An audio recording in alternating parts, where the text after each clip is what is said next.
Hello everyone, my name is निशान Gupta from एडुहोम classes. मैं आप सभी का एडुहोम क्लासेस के अंदर वेलकम करता हूं। तो आज का जो मेरा टॉपिक होगा वो टॉपिक होगा trick for crystal field theory. ठीक है, अब क्रिस्टल फील्ड थ्योरी जिसे अपन सीएफटी के नाम से भी जानते हैं, कोऑर्डिनेशन कंपाउंड चैप्टर का एक छोटा सा टॉपिक है। अच्छा टॉपिक है, तो ध्यान से देखिए क्रिस्टल फील्ड थ्योरी के बारे में। ठीक है, मैंने सीएफटी से जस्ट पहले एक थ्योरी पढ़ी थी, वैलेंस बॉन्ड थ्योरी।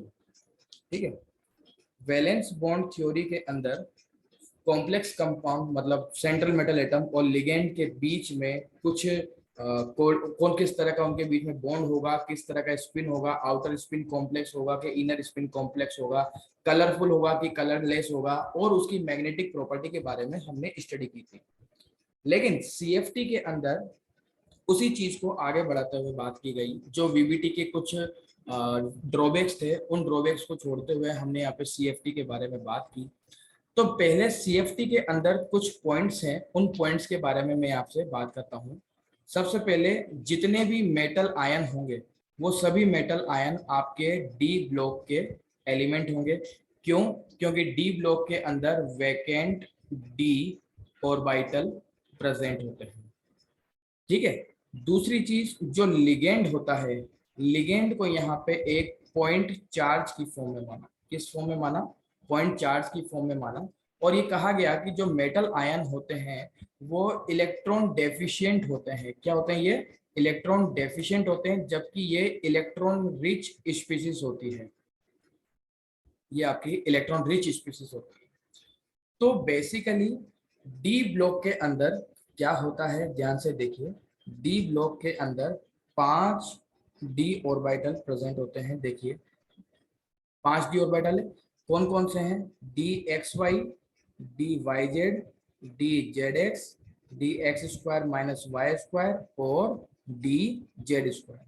ये 5 तरह के ऑर्बिटल प्रेजेंट होते हैं आपके डी ब्लॉक के अंदर। और आप ध्यान से देखिए इन सभी के डायग्राम्स को। ठीक है, ये है आपके d x square minus y square, sorry, d x y, d y z, d z x, d x square minus y square और डी जेड स्क्वायर। ठीक है, अब बात आती है कि डी एक्स वाई क्या होता है, डी वाई जेड क्या होता है, डी जेड एक्स क्या होता है, d x square minus y square क्या होता है और डी जेड स्क्वायर क्या होता है। तो नीचे जो आपको डायग्राम्स दिए हुए हैं, इन सभी डायग्राम्स के अंदर ये होते हैं आपके लूप्स। ठीक है, अब इन लूप्स में क्या है, एक्सिस आपको गिवन है, एक्स एक्सिस और वाई एक्सिस आपको गिवन है। डी एक्स वाई के अंदर, डी वाई जेड के अंदर और डी जेड एक्स के अंदर इलेक्ट्रॉन के मिलने की जो प्रोबेबिलिटी होती है वो इन बिटवीन द एक्सिस सबसे ज्यादा होती है। कहाँ होती है? इन बिटवीन द एक्सिस सबसे ज्यादा होती है। जबकि d x square minus y square और डी जेड स्क्वायर के अंदर इलेक्ट्रॉन के मिलने की प्रोबेबिलिटी अलोंग द एक्सिस सबसे ज्यादा होती है।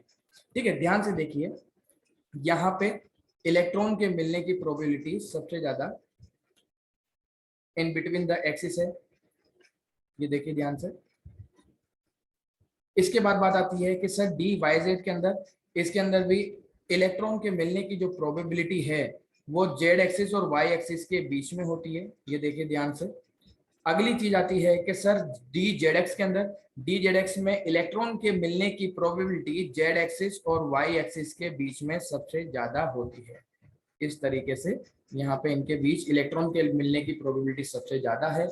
फिर बात करते हैं sir d d x x square minus y square में और डी जेड स्क्वायर के अंदर क्या होगा? D x square minus y square और डी जेड स्क्वायर के अंदर इलेक्ट्रॉन के मिलने की प्रोबेबिलिटी अलोंग द एक्सिस सबसे ज्यादा होती है। इट मींस यहाँ पे एक्स एक्सिस और वाई एक्सिस पे इलेक्ट्रॉन के मिलने की प्रोबेबिलिटी सबसे ज्यादा होगी। देखिए ध्यान से। और जेड स्क्वायर के अंदर क्या होगा? इलेक्ट्रॉन के मिलने की प्रोबेबिलिटी यहाँ पे सबसे ज्यादा होती है। ध्यान से देखिए इस चीज को। ठीक है, ये देखिए। तो ये कुछ आपके डी डी ऑर्बिटल्स हैं, उनके डायग्राम है। तो मैं यहाँ पे लिख देता हूँ, ये first second third, first second third fourth and fifth. तो यहाँ पे लिखता हूँ फर्स्ट, सेकेंड और थर्ड में इलेक्ट्रॉन के मिलने की probability in between the axis सबसे ज्यादा होगी, और फोर्थ और फिफ्थ में इलेक्ट्रॉन के मिलने की प्रोबेबिलिटी अलोंग द एक्सिस सबसे ज्यादा होगी।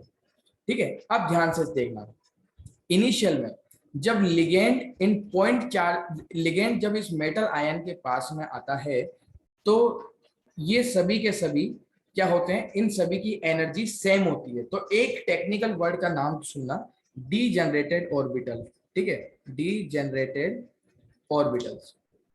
इसका मतलब क्या होता है कि जब इनिशियल में लिगेंड इनके पास में नहीं आता ना, तो इन सभी डी ऑर्बिटल्स की एनर्जी सेम होती है। मतलब d x y d y z d z x d x square minus y square और डी जेड स्क्वायर, इन सभी की एनर्जी सेम होती है, जिसे अपन डी जनरेटेड ऑर्बिटल्स कहते हैं। ठीक है, D generated orbitals of metal ion. ठीक है, जब लिगेंड इनको अप्रोच करता है, लिगेंड एक पॉइंट चार्ज की फॉर्म में होता है जो कि इनको अप्रोच करता है, जब लिगेंड इनको अप्रोच करता है तो इनकी जो डी जनरेसी होती है वो यहां से रिमूव हो जाती है। जब इनकी डी जनरेसी रिमूव होगी तो क्या होगा, नॉन डीजेनरेटेड डी ऑर्बिटल और average energy of the D orbital इन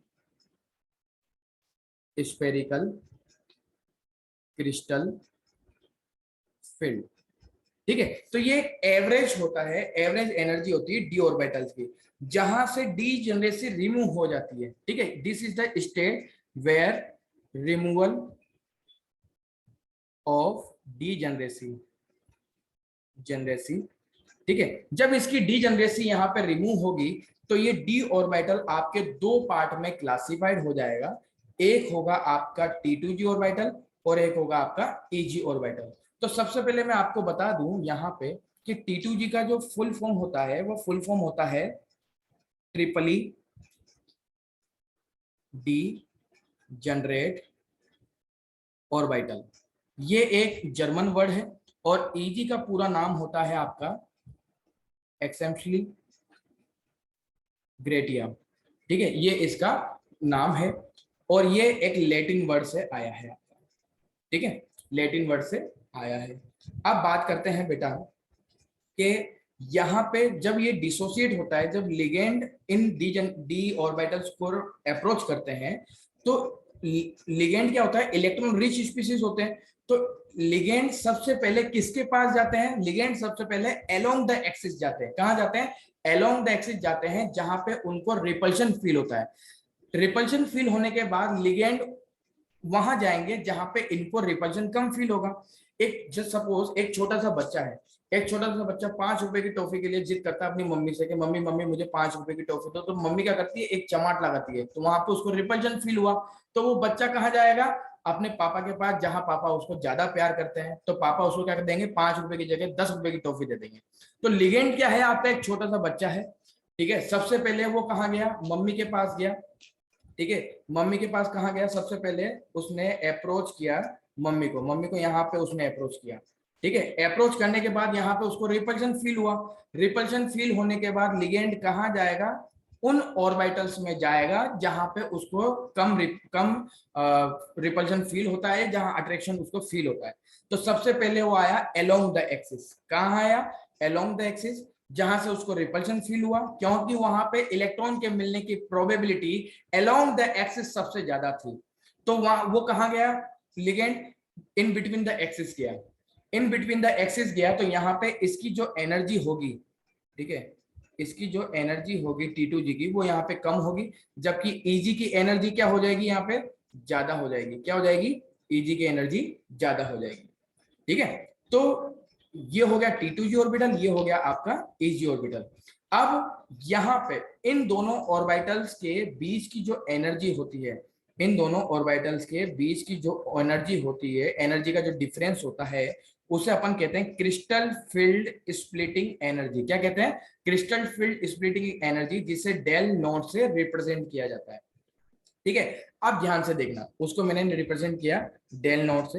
अब यहाँ पे T2G और AG की जो एनर्जी होगी वो कितनी होगी, उस चीज को हम यहाँ पे समझते हैं। ठीक है, अब यहाँ पे इस चीज का एक छोटा सा ट्रिक है, उस चीज को हम यहाँ पे देखते हैं। बेटा ध्यान से देखिएगा। ठीक है, यहाँ पे टोटल नंबर ऑफ ऑर्बिटल कितने हैं? 3 है, और ऊपर की तरफ है 2।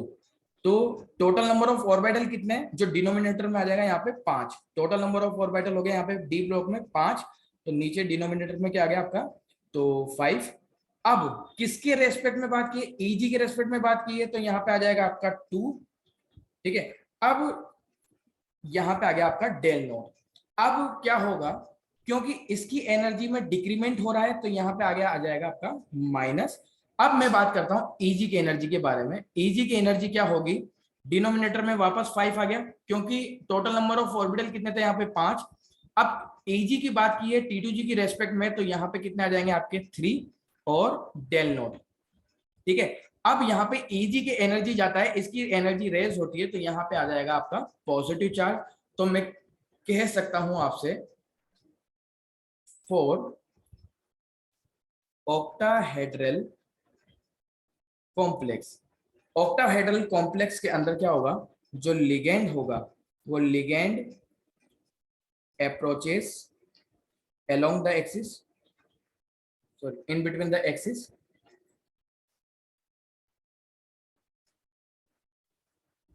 in between the axis, and for इसका just opposite, for tetrahedral complex,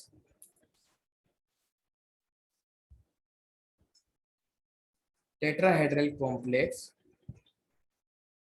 ligand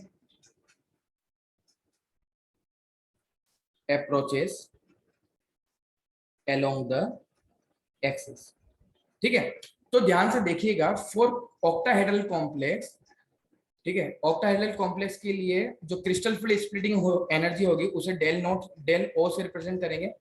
तो T2G के लिए कितनी होगी और EG के लिए कितनी होगी? ध्यान से देखिएगा, यहाँ पे T2G के लिए कितनी निकल के आई? -2/5 डेल नॉट, मतलब -0.4 डेल नॉट। और EG के लिए कितनी निकल के आई? +3/5 डेल नॉट, मतलब 0.6 डेल नॉट। ठीक है, यहां तक आई बात। अब अगली चीज हम देखते हैं, ये तो था आपके ऑक्टाहेड्रल कॉम्प्लेक्स के लिए, this is for the octahedral complex. ठीक है, अब मैं आगे बात करता हूं फॉर टेट्राहेड्रल कॉम्प्लेक्स। ठीक है, टेट्राहेड्रल कॉम्प्लेक्स, टेट्राहेड्रल कॉम्प्लेक्स के अंदर ऑक्टाहेड्रल से जस्ट अपोजिट होता है। वहां पे क्या है आपके? वापस से मैं यहाँ पे लिखता हूँ DXY, डी जनरेटेड ऑर्बिटल है, DXY, DYZ, DZX, DX² - Y² और DZ²। ठीक है, ये है आपका डी जनरेटेड ऑर्बिटल। जब लिगेंड इसके पास में आएगा तो इसकी डी जनरेसी रिमूव होगी, तो रिमूवल ऑफ डी जनरेसी। ठीक है, रिमूवल ऑफ डी जनरेसी। तो ध्यान से देखिएगा, जब लिगेंड इसके पास में आएगा तो इसकी डी जनरेसी यहाँ पे रिमूव होगी। रिमूव होने के बाद ये 2 पार्ट में क्लासिफाइड होगा, एक होगा आपका EG और एक हो जाएगा आपका T2G। ठीक है, EG और T2G में रिमूवल हो। अब इसके बीच की जो एनर्जी होगी उसे वापस से मैं क्या कहूंगा? Crystal field splitting energy. क्या बोलूंगा? क्रिस्टल फील्ड स्प्लिटिंग एनर्जी, जिसे अब मैं डेल टी से रिप्रेजेंट करूंगा। किससे रिप्रेजेंट करूंगा बेटा? डेल टी से रिप्रेजेंट करूंगा। अब इनके बीच की जो एनर्जी होगी, यहाँ पे ध्यान से देखिएगा, इनके बीच की जो एनर्जी होगी उसको कैसे डिफाइन करेंगे अपन? ध्यान से देखिए इस चीज को। यहाँ पे ये है EG ऑर्बिटल, जिसकी एनर्जी इस टाइम पे क्या है आपकी? यहाँ पे इसकी एनर्जी है कम, और इसकी एनर्जी क्या है यहाँ पे? T2G की ज्यादा। तो इलेक्ट्रॉन सबसे पहले कहां फिल होगा? EG के अंदर। देन इलेक्ट्रॉन कहां फिल होगा आपका? T2G के अंदर। ठीक है, अब इलेक्ट्रॉन को फिलअप करने का तरीका क्या होगा, according to the Hund's rule. हमने 11th क्लास के अंदर एटॉमिक स्ट्रक्चर के अंदर पढ़ा हुआ है कि इलेक्ट्रॉन को फिलअप करने के अलग अलग तरीके पढ़े हैं, हुन्स रूल, हाफ बाउ रूल, N+L रूल। तो ये सभी रूल्स को, हुन्स रूल को हम फॉलो करते हुए आगे बढ़ेंगे। तो ध्यान से देखिएगा, अब मैं एनर्जी के बारे में बात करता हूँ। यहाँ पे एनर्जी की बात कैसे करूंगा, ये है T2G ऑर्बिटल, ठीक है। तो डिनोमिनेटर में तो सिंपल सा क्या आएगा आपका 5, है ना। अब किसके रेस्पेक्ट में बात की, Eg के रेस्पेक्ट में बात की है, तो यहाँ पे आ गया 2। अब T2G की एनर्जी क्या होती है, ज्यादा, तो यहाँ पे आ गया पॉजिटिव और ये डेल टी। जबकि Eg की बात करूं तो Eg की जो एनर्जी होगी वो कितनी हो जाएगी बेटा, माइनस, क्योंकि इसकी एनर्जी कम होती जाती है, माइनस डिनोमिनेटर में आ गया 5/3, मतलब 3 -3/5 डेल टी, ठीक है, -3/5 डेल टी, ठीक है, डेल टी। तो यहां पे अपन बात करते हैं, इसको मैंने डेल टी से रिप्रेजेंट किया। तो T2G की एनर्जी कितनी आई अभी यहाँ पे 0.6 डेल टी, एंड Eg की एनर्जी कितनी आई यहाँ पे इसकी आई है यहाँ पे 0.4। T2G की आई है 0.4 और Eg की आई है -0.6 डेल टी।